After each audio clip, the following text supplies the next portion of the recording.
Olá, pessoal. Oi, oi. 19 horas 2 minutos.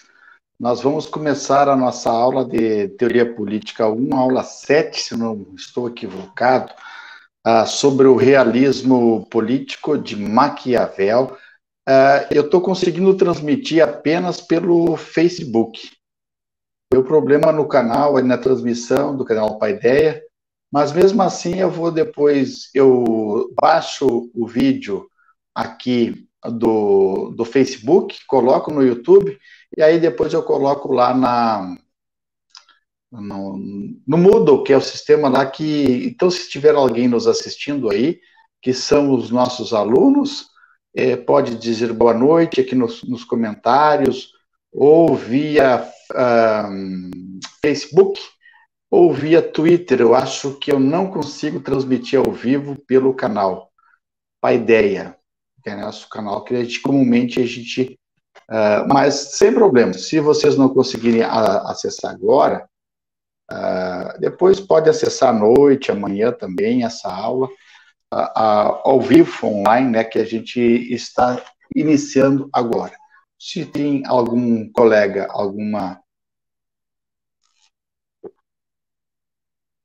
que está acompanhando no Facebook, quiser dizer boa noite aí também, para acompanhar essa aula, sobre o realismo político de Maquiavel na teoria política, um pensador, um teórico político ou cientista político muito importante. Muitas das ideias de Maquiavel estão muito presentes ainda em nosso meio, e por isso que a gente vai contextualizar um pouco esse autor nessa aula, nesses 50 minutos,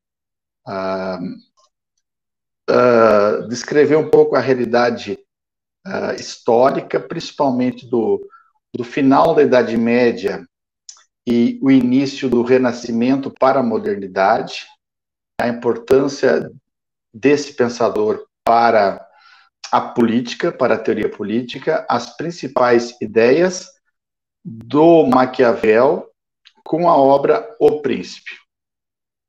Alguns alunos perguntaram lá no e-mail: professor, hoje teremos aulas porque Santa Maria é feriado, dia da Imaculada Conceição. Alguns outros municípios do estado e também do país é feriado, mas nem todos os municípios. Mas, de qualquer forma, a gente está aqui nesse final de tarde, um dia bastante bonito, ainda não está muito quente, dizem que vai esquentar bastante ainda nos próximos dias. Estamos aqui dia 8, então, 8 de dezembro de 2020, falando sobre Maquiavel. Se temos alguém ouvindo que estiver acompanhando, vocês podem dar boa noite, e essa aula aqui vai ser ao vivo aqui no Facebook, mas depois ela vai ser transportada lá para o Moodle, para os nossos alunos acompanharem esta aula especificamente de Maquiavel.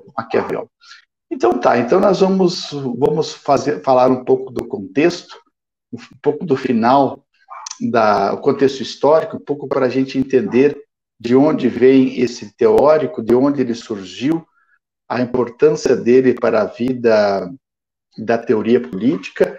Eu sempre digo que Maquiavel talvez seja um dos primeiros pensadores da política, do realismo político, porque ele tentou imaginar uma política mais aproximada, mais científica, e uns dizem que Maquiavel poderia ser um pai antigo da ciência política, exatamente pela questão do pensamento.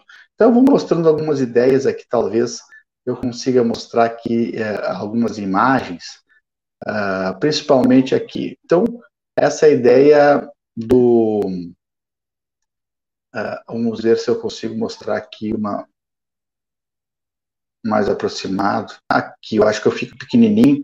O que está aparecendo aqui é assim: o contexto histórico do final da Idade Média para a modernidade. O que acontece nesse momento no mundo? Então, nós temos a passagem aí do teocentrismo mais para o teocentrismo para o heliocentrismo, isso é importante dizer que as ideias que vão serem sustentadas é exatamente essa ideia de que a Idade Média ela tem uma ideia que temos o geocentrismo, eles têm uma percepção que a Terra é o centro do universo. Depois, com as pesquisas de Galileu Galilei, de Copérnico anteriormente, nós teremos uma comprovação científica de que não é o Sol, não é a Terra que é o centro, mas é o Sol como é o centro do universo e os planetas que giram em torno. Eles chegaram a essa conclusão depois de muita pesquisa, de muita comprovação empírica para sustentar essa ideia. Então, nós passamos da Idade Média do teocentrismo para o antropocentrismo. O que é antropos? É o homem que vai ser o centro. Então, por isso que a palavra renascimento é o renascer do homem como um todo, o renascer do homem como a ideia de que ele é o centro da razão. Então, antigamente, na Idade Média, a Europa era obediência às leis, aos mandamentos. Se a gente fizer tudo isso, a gente estará no ordenamento divino e seremos consequentemente felizes, né? Tudo conspirará a nosso favor. Se a gente fizer o contrário, a gente vai sofrer as penalizações divinas. Então, a Idade Média europeia, ela é essencialmente idealizada nessa ideia de que ser um bom cristão está correto. E eu sempre cito aquele filme O Nome da Rosa, que é um filme antigo, acho que tem uns 30 anos já, e tem a obra literária também do Humberto Eco, que fala exatamente sobre essa dimensão. Eu quero só confirmar que se estamos ao vivo aqui no Facebook, só para, se não ficar ao vivo, também a gente depois transfere para cá a ideia também. Temos aqui configuração, ver se nós temos aqui a ideia. Vamos ver se nós estamos ao vivo. Estamos também ao vivo aqui no Facebook, né? Então, se alguém quiser nos acompanhar lá, aula 7, o Príncipe de Maquiavel. Então, nós estamos falando um pouco desse contexto que nasceu no final da Idade Média, para o Renascimento nasceu Maquiavel. Então, O Nome da Rosa é um filme muito interessante que fala um pouco da antiguidade para a modernidade. A antiguidade significa a Idade Média, e esse filme ilustra bem as ideias da religião, no aspecto que vai do antigo contra o moderno, do obscurantismo contra a razão. O culpado é o monge sempre que faz bruxarias. A ordem do mundo da Idade Média é da religião contra o mundo moderno. Temos o William de Baskerville, que é o personagem do Sean Connery, que faleceu há pouco, que o mundo estamos vivendo, ele reclama, onde vamos parar? É o fim dos tempos. Então, realmente o fim de um tipo de tempo, não é o fim do mundo, é o fim de um mundo que é o mundo medieval para o mundo renascentista. Então, nós temos o dualismo medieval, do bem contra o mal, do céu contra o inferno. Evandra, querida, é assim, deixa eu te explicar novamente. Algumas pessoas conseguem acessar o sistema do meu canal. Eu estou transmitindo pelo Facebook. E não te preocupas, essa aula aqui vai estar também daqui a pouquinho, hoje à noite ainda ou amanhã cedo, já estará lá no Facebook. Então, são poucas pessoas, o Ronimar está aqui, a Evandra também está dando boa noite, mas eu acho que o pessoal não consegue acessar pelo meu canal. Eles estão visualizando pelo Facebook, e depois eu vou baixar e vou deixar lá, sem problema algum, vocês podem assistir amanhã ou outra hora essa aula, tá bom? Então, as características da Idade Média eles têm uma visão bastante negativa do mundo. A arte gótica, a Inquisição, no final da Idade Média, era chamada Baixa Idade Média, que começam a surgir as universidades, laica, Oxford, Cambridge, Salerno, Bolonha, universidades antigas que terão um pensamento mais racional, laico, não ligado especificamente à religião. Todo mundo sabe que a Europa, quase tomei uma multa no BR para estar aqui às 19 horas. Então tá, Rorimar, fica à vontade aí.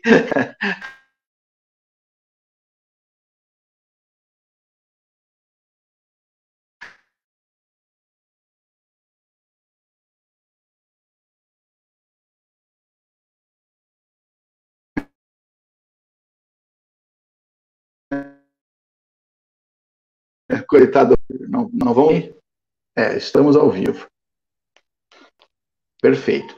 Então, só estamos contextualizando a passagem. Então, o filme Nome da Rosa, o maniqueísmo, sempre essa luta, o bem contra o mal, o geocentrismo é essa ideia medieval que era a Terra é o centro do universo, que é uma Terra plana. Hoje, incrível que pareça, a gente retrocedeu no mínimo aí uns 500, 600 anos.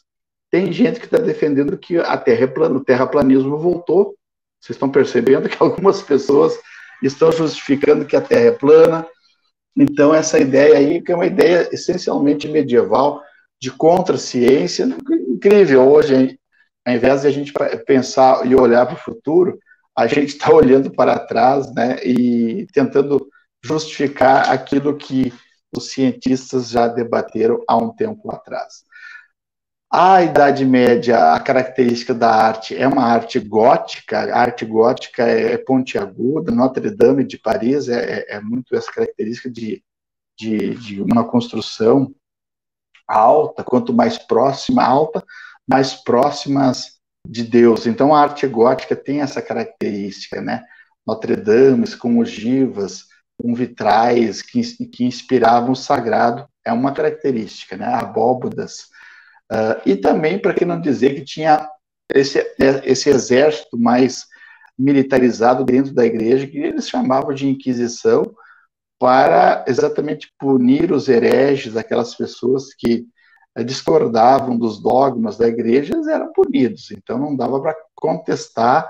Então tem vários exemplos aí, a guilhotina, a roda, a dama de ferro, que são instrumentos assim de torturas medievais, a cadeira de interrogatório, a mesa de visceramento. Isso aqui é muito simples. Bota vocês pesquisar assim, objetos de torturas medievais da igreja, você vai perceber que tinha muitos objetos, né? E o Estado moderno também. Oi, professor, essa aula não era para ser no YouTube? Stefana, querida, exatamente, eu estou tendo um problema no meu canal no YouTube, eu não consigo transmitir lá. Sem problema, você pode acompanhar aqui, mas depois dessa aula eu baixo ela e coloco lá no Moodle para vocês, tá? Sem problema assim algum.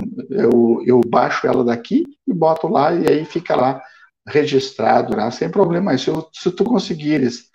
o pessoal está te esperando. Exatamente, Stefano, mas só que eu não consigo transferir para lá. Se tu puderes dar um toque para o pessoal vir aqui para o nosso canal no Facebook, eles conseguem acompanhar mais ao vivo, né? Esse canal que tu está comentando.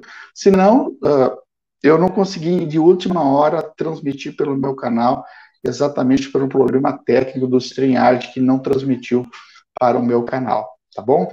Mas se tu puderes mandar um recadinho lá para o pessoal, se eles puderem vir pelo Facebook, por esse link, tudo bem. Se não, hoje à noite ou amanhã cedo eu já coloco lá no Moodle e vocês podem acompanhar por lá essa aula que eu estou dando aqui.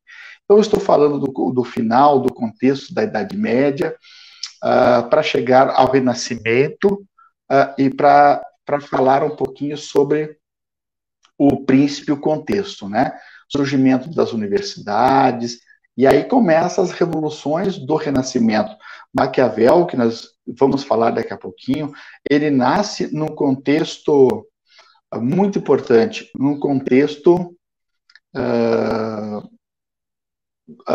de transformações do mundo. Por isso que ele chama Renascimento do século XV e XVI, 1400 e 1500.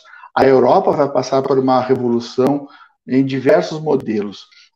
Na revolução científica, a revolução política, a revolução econômica, a Europa toda vai se transformar, e junto com essa transformação desse pensamento das revoluções, do Renascimento, do início da modernidade, e ali no centro também nós teremos um pensador dentro da política que vai revolucionar o pensamento, que é Maquiavel, que logo, logo a gente vai chegar lá. Então, vou só dar alguns exemplos dessas transformações do Renascimento. Então, você tem aí o humanismo, essa crítica a Santo Tomás de Aquino, a crítica à religião,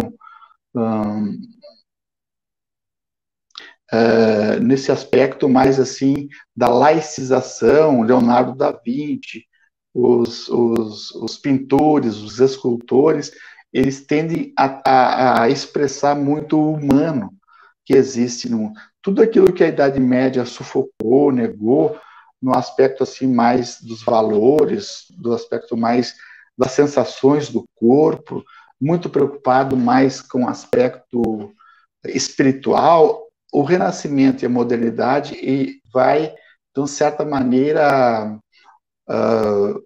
se preocupar e exaltar essas características na arte, na pintura, na escultura, essa expressão mais do humanismo, a expressão mais da racionalidade, da ciência, da pesquisa, do progresso.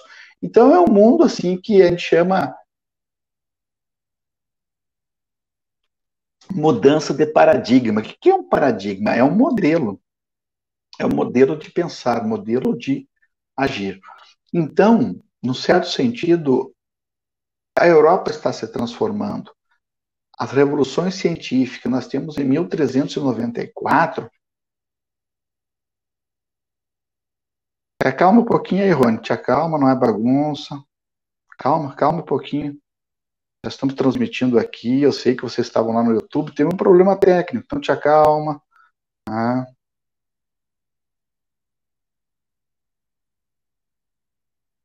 Acho que não é uma questão do professor não querer, né, Rony?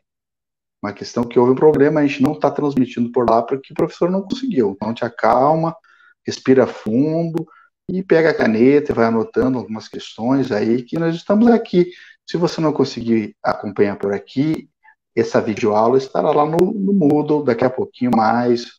Vocês podem também assistir lá. Então te acalma um pouquinho aí que não é uma questão, não é bagunça, né? A gente está fazendo um esforço danado de fazer a transmissão por aqui. Então te acalma um pouquinho, que a gente está falando bem calmamente, explicando para vocês, contextualizando, e a gente vai se acertar. Então te acalma, respira fundo aí, que é melhor para todos nós. Então a gente está falando que houve revoluções nesse período de Maquiavel, revoluções científicas, revolução do Copérnico, revolução nas navegações, Giordano Bruno, Francis Bacon, depois Descartes, Kant mais tarde, Marx. Então, ali é o princípio das revoluções científicas, que é muito importante nesse momento que Maquiavel vive. Nós brincamos assim que no início, a Idade Média, eles pensavam que a Terra era o centro, o geocentrismo, depois passou para depois de muita pesquisa, depois de muita comprovação científica, a mentalidade muda do geocentrismo para o heliocentrismo. Então, troca toda a mentalidade de pensamento nesse momento. As navegações ajudaram a conquistar novos mundos. Esse homem europeu começa a perceber que existe o Ocidente, que tem a conquista das Américas. Então, Giordano Bruno também é interessante, um filme, é um filme muito legal, Giordano Bruno, que ele foi um filósofo que ele chegou à comprovação científica que o mundo não era limitado, que o mundo não era finito. Então, deu uma caracterização assim de infinitude do mundo, né, dos astros, depois de muita reflexão. E o Giordano Bruno foi um filósofo que foi punido inclusive pela própria vida, ele pagou com a sua própria vida, ele foi queimado pela igreja porque ele pensava e comprovou que o mundo não era finito. Galileu Galilei também foi questionado porque ele comprovou esse heliocentrismo, a teoria de Copérnico, e foi chamado, foi questionado, foi punido, e ele teve que se dizer assim, não, peraí, essa é uma invenção minha mesmo, para não perder a vida dele. Então, dentro desses aspectos, assim, dizem a história que ele saiu meio que resmungando da tribuna, dizendo assim, mas que a Terra gira, ela gira. Ele saiu com convicção, né? Só para ter uma ideia, assim, das revoluções dessa época. Temos revolução religiosa nesse período, que Martinho Lutero na Alemanha, Calvino na França, Henrique VIII na Inglaterra, vão romper também com a igreja, a tradição católica, e vão fundar o protestantismo. Então, são muitas características aí, a revolução econômica, do fim do feudalismo para início do mercantilismo, da troca de produtos, isso muda a característica do pensamento europeu. O paradigma é sempre um modelo de pensamento. Você pensa de uma maneira e vai se transformando esse modelo. Isso demora muito tempo, isso demora, quem sabe, 100, 200 anos para isso acontecer, para a sociedade se adaptar a uma nova realidade. Então, não é de uma hora para outra que isso acontece. E na Revolução Política, nós temos aí uma certa separação, e aí que nós vamos entrar agora, no certo sentido, a uma ideia do Maquiavel. Por quê? A revolução política, há uma separação aqui, então, da ética e da política. Tanto é que Maquiavel, ele não vai trabalhar com conceitos de moralidade, de moral. Ele vai trabalhar a política como ela é. Então, essa questão da laicização. Laicização vem de um pensamento, de uma opção diferenciada num aspecto assim, não ligado à religião. É importante isso porque toda a teoria medieval, como nós vimos na aula passada, estava muito próxima da religião, da igreja. Santo Agostinho, Santo Tomás de Aquino. A filosofia medieval, ela era religiosa. As ideias do neoplatonismo, a ideia de Platão, estavam muito presentes na mentalidade europeia. Então, com Maquiavel, há um rompimento nesse aspecto. Então, nós temos a emancipação do homem, do indivíduo, com direitos, com racionalidade. Nós temos o direito à vida, o direito à propriedade, o direito à liberdade, os direitos civis começam a se configurar a partir do século XVI, XVII, XVIII. Então, aos poucos, esse cidadão, esse ser humano, principalmente homens, né, indivíduos burgueses, começam a serem mais autônomos. Nós temos, então, a formação dos Estados nacionais modernos, nós temos França, Inglaterra, Espanha, Portugal, que se unificam e fazem os primeiros Estados nacionais modernos, coisa que vai acontecer muito mais tarde aqui no Brasil. Então, tudo vai se encadeando numa unificação, uma separação entre a ética, a religião e a política. Maquiavel vai ter essa concepção de separar a política da religião, e ele entende exatamente a política como uma conquista de poder, uma conquista no aspecto de se manter no poder, de se manter e aumentar o poder político. E temos também, num certo sentido, aquilo que Max Weber trabalha muito na Ética Protestante e outros livros, esse chamado desencantamento do mundo. O que é o mundo encantado? É o mundo místico, é o mundo religioso, é o mundo do sagrado, do encantamento. Então, o Max Weber vai dizer que esse mundo moderno é o mundo do desencantamento, de uma sociedade laica, da secularização do mundo, o mundo mais civil, o mundo mais ateu, vamos dizer assim. mais ateu. Então, nós temos uma emergência de uma nova realidade. E sem contar que depois nós temos as chamadas revoluções liberais burguesas. A partir de 1688, na Inglaterra, a Revolução Liberal Burguesa, né, a Declaração dos Direitos do Homem e do Cidadão, o Bill of Rights, 1776, Emancipação Política dos Estados Unidos, a Declaração de Virgínia e depois Declaração dos Direitos do Homem e do Cidadão com a Revolução Francesa.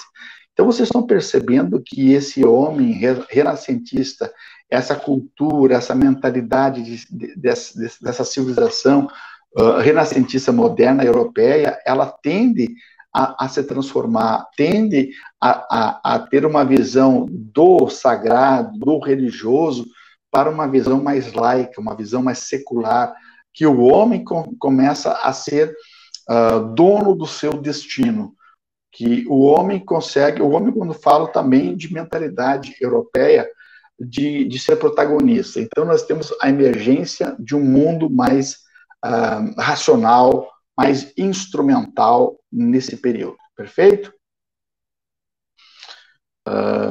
Então vamos lá. Agora especificamente os 20 minutos que a gente está aqui, nós contextualizamos, né, o final da Idade Média, o Renascimento, a modernidade, as revoluções, e aí a gente fala agora especificamente desse autor que vocês já começaram a ler aí, que escreveu a obra O Príncipe, que é mais um manual escrito por esse pensador para os políticos da época, de como conquistar, se manter e aumentar o poder e os perigos para não perder o poder também nesse momento. Então, a palavra Maquiavel, ela é uma palavra muito conhecida.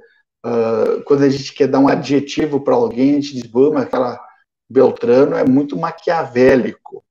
É um adjetivo que muitas vezes está ligado a uma pessoa astuta, muitas vezes uma pessoa maquiavélica, uma pessoa dissimulada, uma pessoa que está sempre tramando algo, né, em si. Então, é uma conotação, um adjetivo do senso comum, é um adjetivo pejorativo, assim poderíamos dizer. É um sinônimo de uma pessoa que não tem muito escrúpulo, né, uma pessoa inescrupulosa, sem moral, pouco transparente, muitas vezes até cruel. Então as pessoas chamam de maquiavélica, mas isso não está muitas vezes ligado a Maquiavel. Maquiavel tinha outro objetivo, né? Embora ele mesmo fale, para alcançar esse objetivo, a gente não pode ter muita pena, a gente não pode ter muita dimensão assim de empatia, a gente tem que ir fazendo aquilo que tem que fazer. E o maquiavelismo talvez seja a ideia de Maquiavel, está até hoje nas nossas discussões, e não apenas na dinâmica do meio político, que muitos políticos eles estudam a obra o Príncipe, que é um manual de um bom governo, um manual de uma boa liderança política, mas também no nosso dia a dia. A gente muitas vezes estuda Maquiavel, o Príncipe, para entender também como nós vamos fazer a nossa política mais dentro da empresa, a nossa política dentro da família, com os amigos, como é que a gente vai tratar e entender um pouco essa conduta. E Maquiavel, ele foi até quem, na verdade, deu essa conotação mais negativa a Maquiavel foi a própria igreja, porque a igreja condenou a obra que foi, logo depois, ela foi escrita em 1513 e foi publicada em 1560, 70, e a igreja condenou essa obra, dizendo que ela era uma obra proibida de leitura. Você sabe que a igreja tinha o Index, que era 1540, ela foi colocada no Index como a lista das obras proibidas. Professor, eu queria pedir que poderia dar mais uns dias para entregar o trabalho do livro do Príncipe. Vamos ver depois, Stefanes. Podemos negociar. Então, a igreja chamava até Maquiavel, na época, do velho diabo, o Old Nick. Nick vem de Nicolau Maquiavel, o velho diabo. Nick é um apelido de diabo, né? Então, é essa conotação que a igreja, na época, tem desse escritor. Então, aliás, 1532 ela foi publicada, tem no meu resumo aqui, e 1513 ela foi escrita. Então, talvez venha daí. Como é que era a Itália, professor, no tempo de Maquiavel?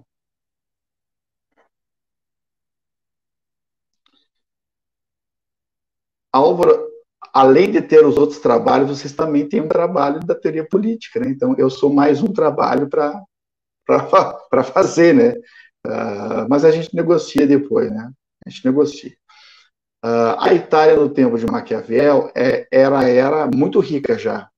Era renascentista, tinha o aspecto cultural muito rico, um aspecto econômico, pelo mercantilismo, 1513, mas politicamente a Itália, essa botinha, essa península itálica que existe ainda nos mapas e até hoje, aí, ela era dividida, fragmentada politicamente. Nós tínhamos uma nação, uma mesma língua, mesmas características, mas a grande dificuldade do tempo de Maquiavel era fazer com que a Itália se unificasse, formasse um Estado nacional.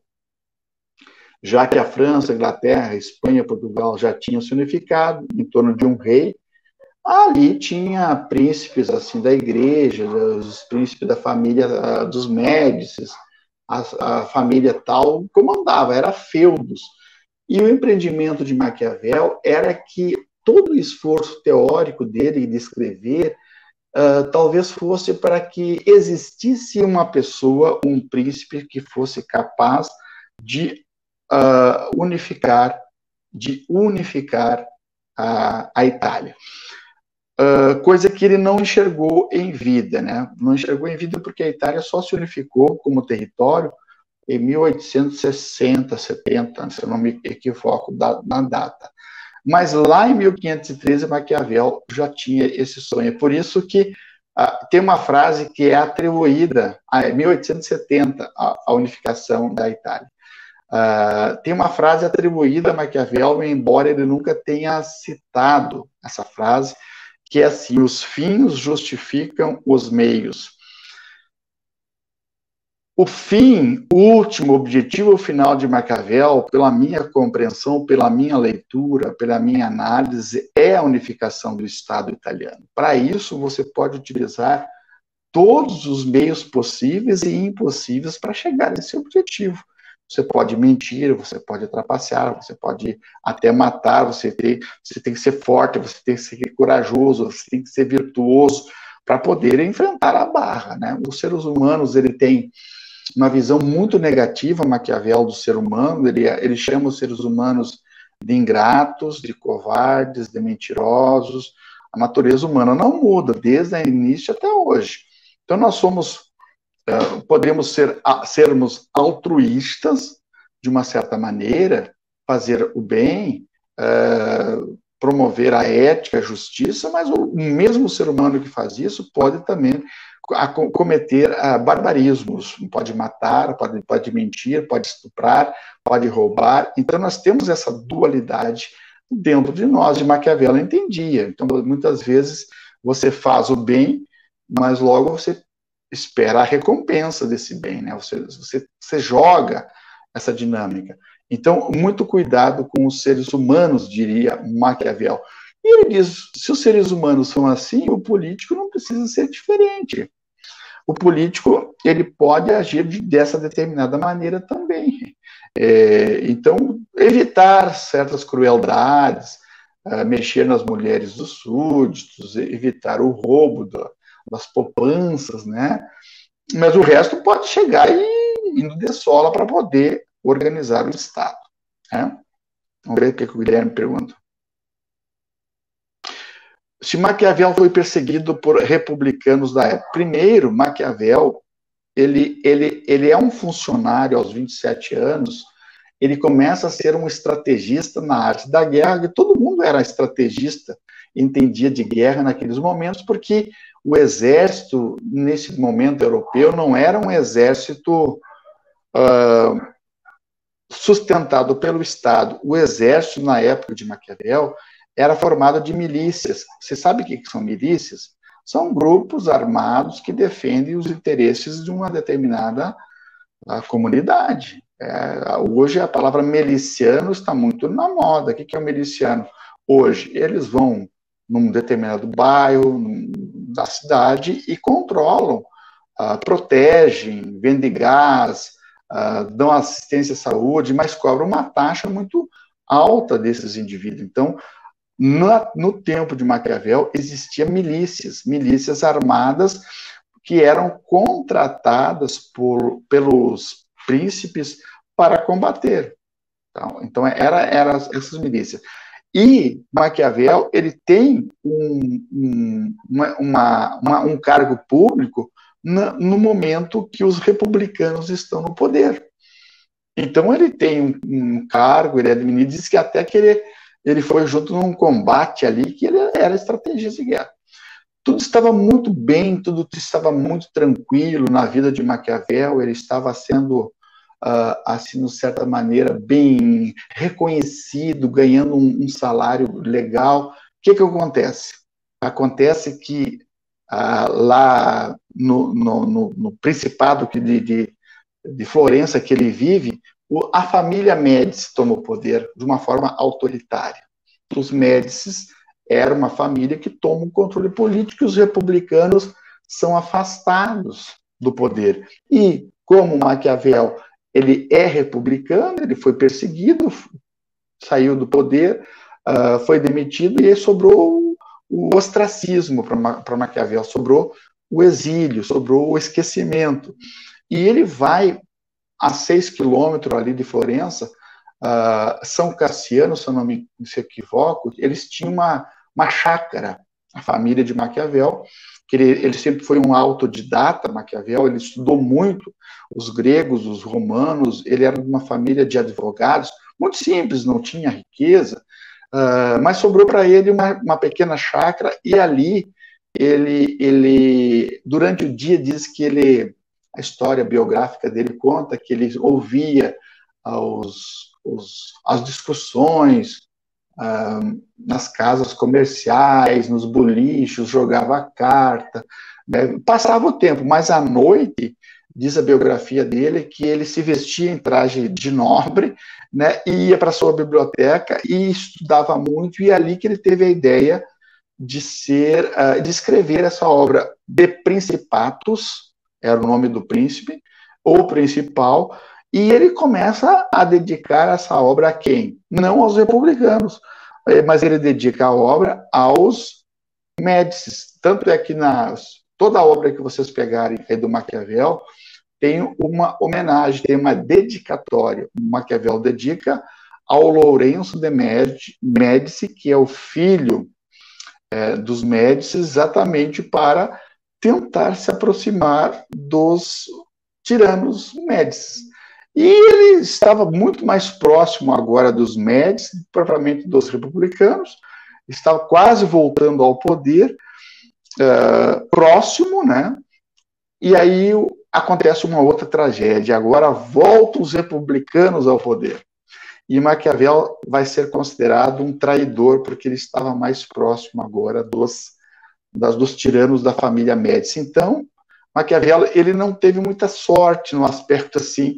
Ele queria que ou os republicanos ou a família Médici tivesse alguém que fosse capaz de unificar a Itália. Nesse aspecto, então, foi perseguido pelos republicanos, Guilherme, mas mais no final, depois, primeiro, ele era aliado dos republicanos. Os monarquistas que tu falas é a família Médici. E isso até, Rony, tem até um jogo de videogame que fala de Maquiavel, os Borgias, né? Exatamente. É esse aspecto aí, desse momento político que eles vivem nesse momento. Perfeito? Então, ele nasce em Florença, a família Médici institui a República de Florença, Maquiavel ganha um cargo, aliás, aliás, os Médici estavam no poder, interessante, né? Eu esqueci desse detalhe, eles estavam no poder, caíram, veio os republicanos. Aí Maquiavel está bem, né? Aí depois, Maquiavel está com o republicano, cai os republicanos, volta a família Médici no poder. Aí Maquiavel começa a bajular aproximar-se dos Médicis. Aí, quando ele está próximo, volta os republicanos. Então, esse aspecto, assim, foi muito interessante. Foi torturado, preso, né? E depois, quando volta, e aí já é tarde demais, restaura-se a República, e Maquiavel morre magoado por não ser chamado ao poder e é acusado de traição. É um pouco o exemplo, assim, das nossas cidades pequenas, agora na política, é assim, né? Tem dois grandes partidos fortes no município, né? Vamos imaginar que tem PP, né, e tem PMDB. Então, se 4 anos o PP vence, a metade da cidade recebe um cargo de confiança. Mas se na outros 4 anos o partido opositor vence, vamos dar o exemplo do PMDB, a outra parte da cidade vai receber os empregos, né, e a outra metade vai ficar desempregada. Então, um pouco esse dualismo que acontece na política até os nossos dias. Maquiavel não era propriamente um filósofo, todo mundo que reflete sua própria vida já é um filósofo, muito bem, mas Maquiavel ele se encaixa mais, talvez, num consultor político, né? O que é um consultor político? Aquelas pessoas que são chamadas para opinar, para dar um conselho, um consultor político. O que tu achas? Eu, particularmente, assim, não tenho vocação para ser um político, especificamente um vereador, um prefeito ou um deputado, nem teria condições para isso.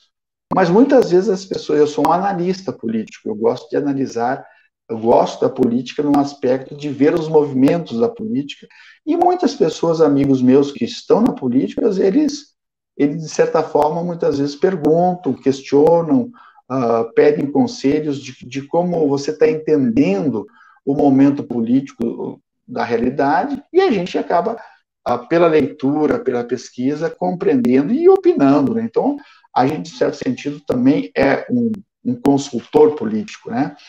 E ele não exerceu diretamente o poder, mas dava palpites importantes, assim, para quem estava no poder na época. Hoje, nós diríamos assim, hoje tem até se profissionalizou esse aspecto do conselheiro, né? Nós chamamos de marqueteiro. Claro que o marqueteiro político ele está mais preocupado não apenas com os conselhos, mas também preocupado com o discurso, com as técnicas da oratória, com o vestimento. Eu me lembro sempre que a oposição, os partidos mais de esquerda, o PT, tinha o Lula em 89, que eu acompanhei, o Lula era esteticamente de camiseta, pedindo votos, um cabelo desse tamanho, assim, perdeu para o Collor, depois ele perdeu para o Fernando Henrique.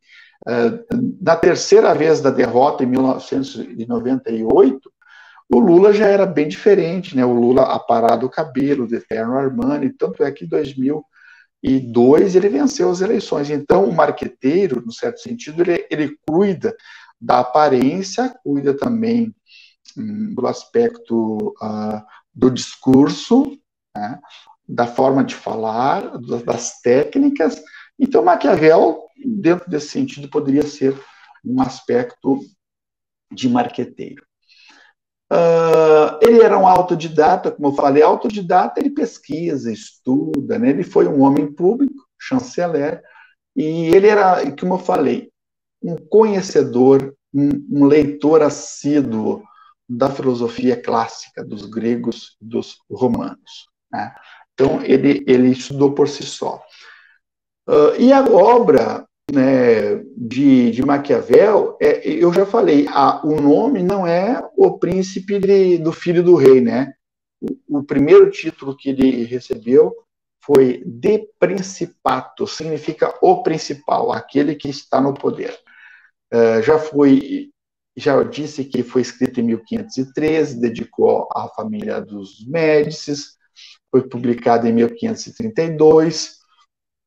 E é importante, a primeira frase que vocês vão ler e vão fazer o trabalho, que a gente vai prorrogar um pouquinho, acho que estava para a semana que vem, quem sabe damos mais 2 semanas, vocês podem anotar aí, então, mais uma semana depois daquilo que nós colocamos lá no Moodle, que a primeira frase que Maquiavel fala é exatamente essa: todos os estados, domínios que existiram até agora foram repúblicas ou principados. Por quê? Foi o primeiro autor que fala Estado com letra maiúscula. Esse Estado que nós compreendemos nos nossos dias. Porque até então tinha feudos, mas ele já conhecia os estados da França, da Alemanha, depois do Império Austro-Húngaro, a unificação é posterior. Mas Espanha e Portugal já tinham experiência dos estados nacionais modernos. Lembro quando a gente estudava lá no 2º grau. Então, dentro dessa ideia, o estilo da obra de Maquiavel, vocês vão perceber, não é uma obra linear. Ele fala como os principados foram conquistados, ele dá conselho aos príncipes, ele fala dos exércitos nativos, auxiliares, mistos. É um pouco complicado, porque as ideias não seguem uma ideia única. Então, tem que ler, reler, entender o que ele está falando. Maquiavel escreveu O Príncipe dentro de um contexto que predominava as ideias da Igreja Católica oficial acerca de como governar. Por isso que ele não vai trabalhar com essa dimensão da religião, da ética, da moral religiosa. Ele mesmo falou, teve gente que lá falou de um mundo ideal, de uma política ideal, ele estava se referindo a Platão, né, que lembra quando a gente estudou Platão na República, sendo governado por um homem filósofo, né, mas essa ideia da República bem estruturada. Não, Maquiavel não vai trabalhar com isso. Maquiavel trabalha, como eu já falei em uma aula anterior, como se fosse a política um tabuleiro de xadrez, de peças, de movimentos, de recuos, de estratégias.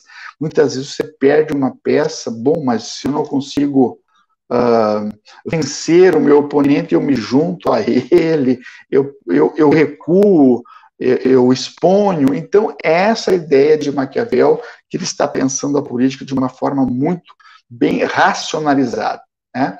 Então, essa é a estratégia.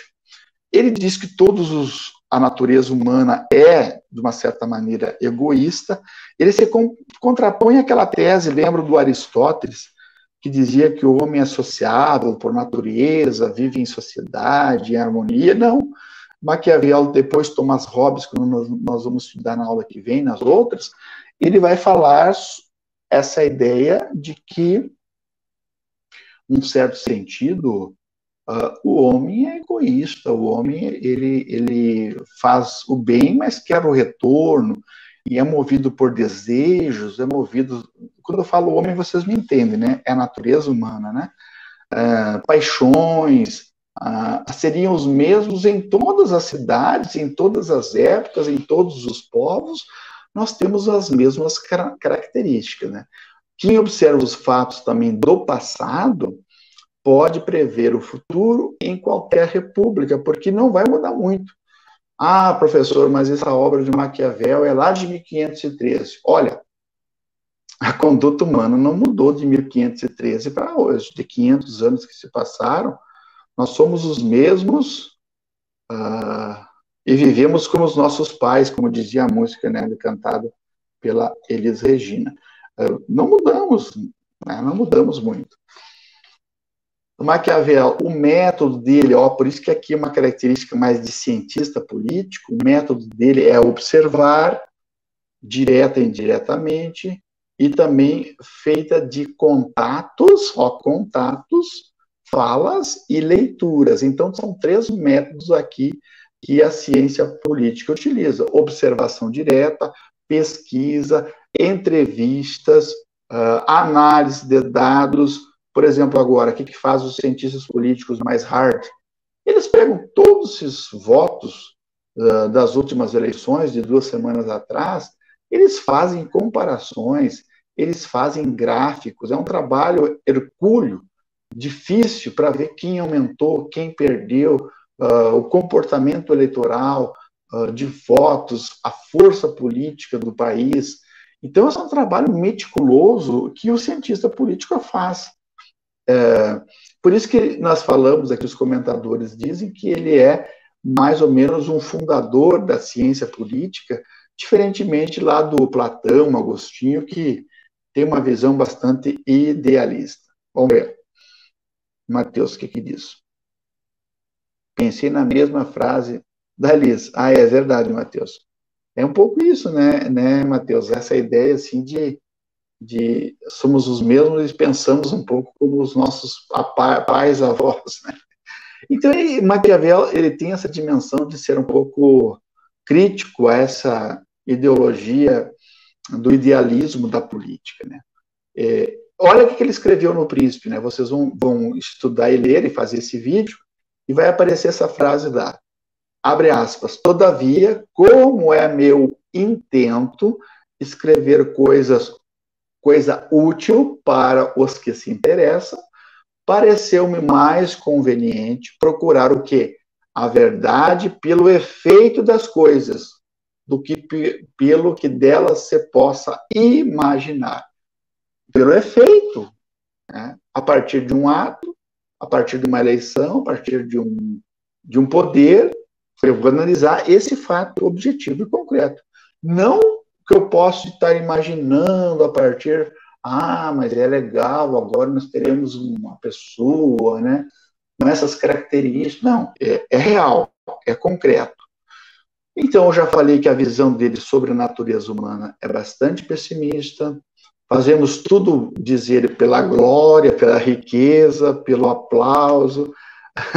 É interessante isso que Maquiavel traz, deixa o homem, deixa a natureza humana nua, né? Ele despe a característica, né? Ele tira a roupa e ele desvela a natureza humana, né?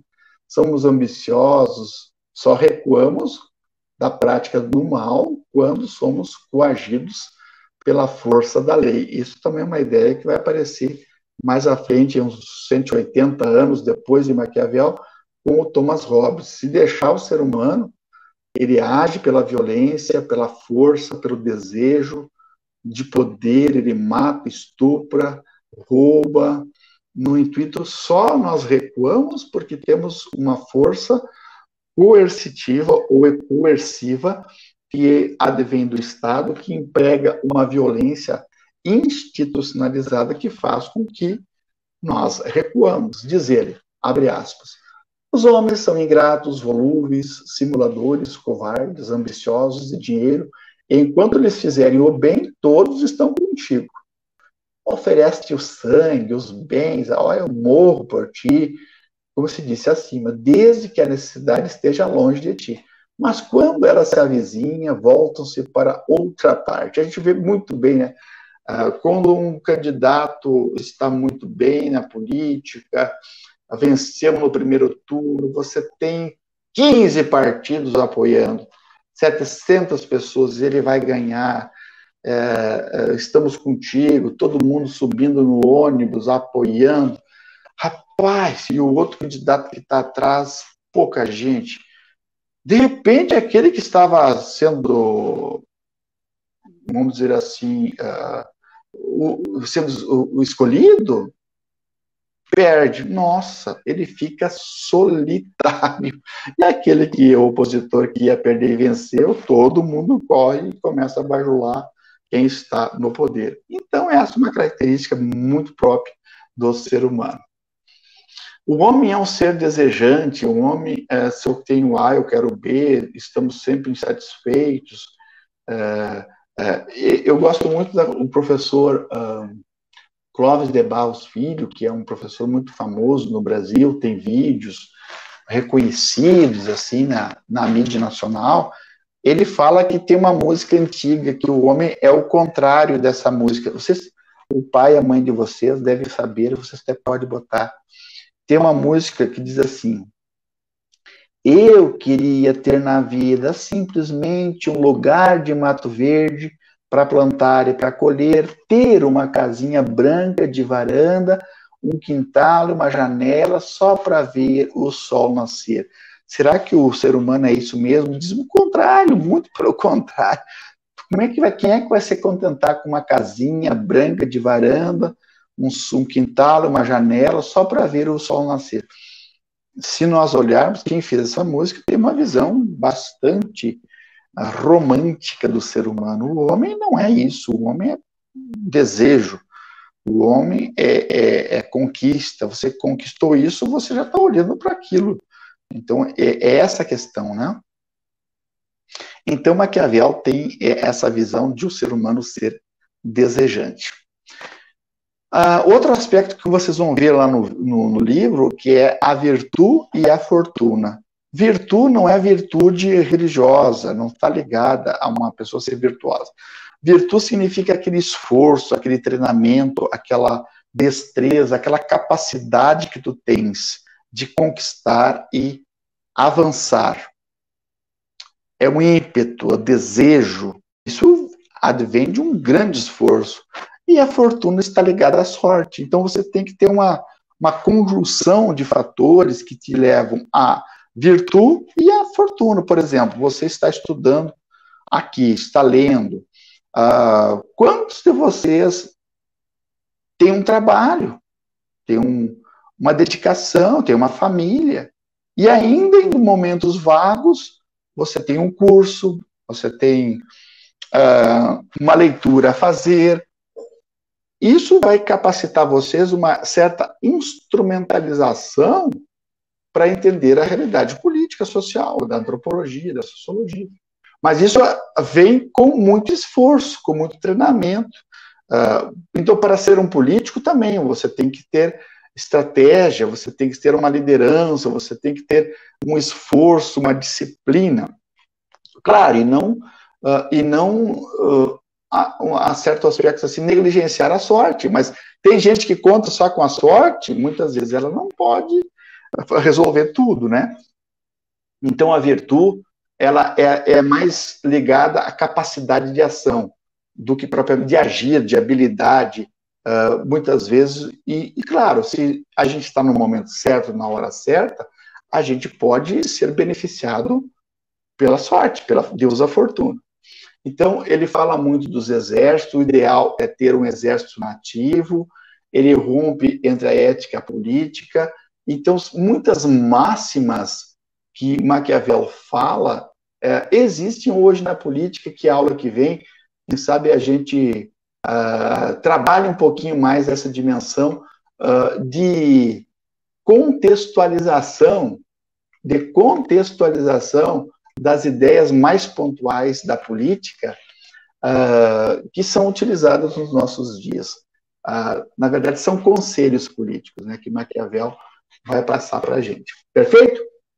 Já deu 21 horas, eu vou baixar agora. Obrigado, pessoal. Aí, desculpe o transtorno, eu não consegui passar pelo canal, só passei por aqui, mas agora eu vou só deixar alguns minutos, algumas horas, talvez amanhã cedo, já esse vídeo, essa aula esteja lá no Moodle e vocês podem acessar. E se porventura vocês, algum colega de vocês, algum amigo de vocês não conseguiu estar aqui ou não conseguiu acessar a aula, peça para eles que a aula está tranquila lá no Moodle, tá? Essa aula que nós tivemos aqui, claro, e vocês que acompanharam agora aqui, está tranquilo, tá? Então vão lendo a obra O Príncipe, vão sintetizando, vocês vão me dar uma aula dizendo o nome de vocês, dizendo o curso de vocês, de onde vocês estão falando, vamos apresentar Maquiavel, vamos apresentar as ideias principais do Príncipe, aí então vocês podem ter calma, e temos ainda, semana que vem,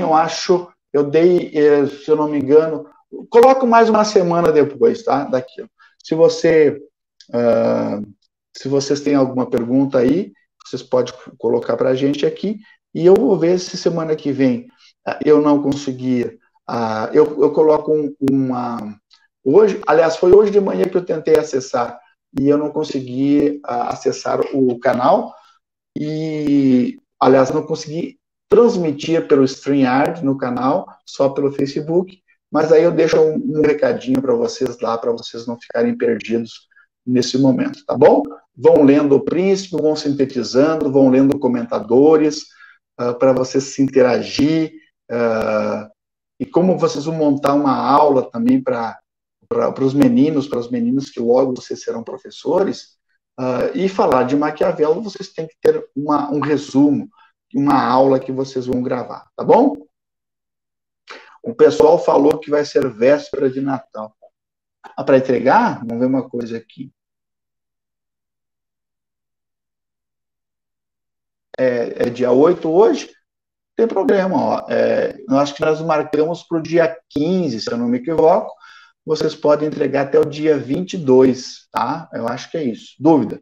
Para postar no mesmo link, vídeo e anotação. Exatamente, dá para ser. Isso, Stephanie. Então, dia 22, vocês têm a prazo limite para entregar esse videozinho sobre o príncipe. Quem sabe vamos fazer o seguinte, ó, a aula que vem, a gente não avança para hobbies, a gente vai fazer 2 aulas sobre o príncipe. Então, a aula que vem, eu não vou dar um texto novo para vocês agora essa semana, quem sabe vocês leiam, releiam esse comentário do meu livro, leiam o príncipe, vamos nos deter um pouquinho mais aqui. Então, nós teremos 2 aulas, a aula do dia 15, terça que vem a gente volta para o Maquiavel com mais ideias mais profundas um pouquinho, tá bom? E dia 22 é a data, e dia 23, quem sabe, né, a data limite para o Natal em sexta-feira esse ano, né? Para vocês postar, tá bom? Beijo para você, beijo Stephanie, Rony, Matheus, Guilherme, beijo para vocês que nos acompanharam aqui, e semana que vem estaremos de volta falando sobre Maquiavel. Beijo no coração, um abraço.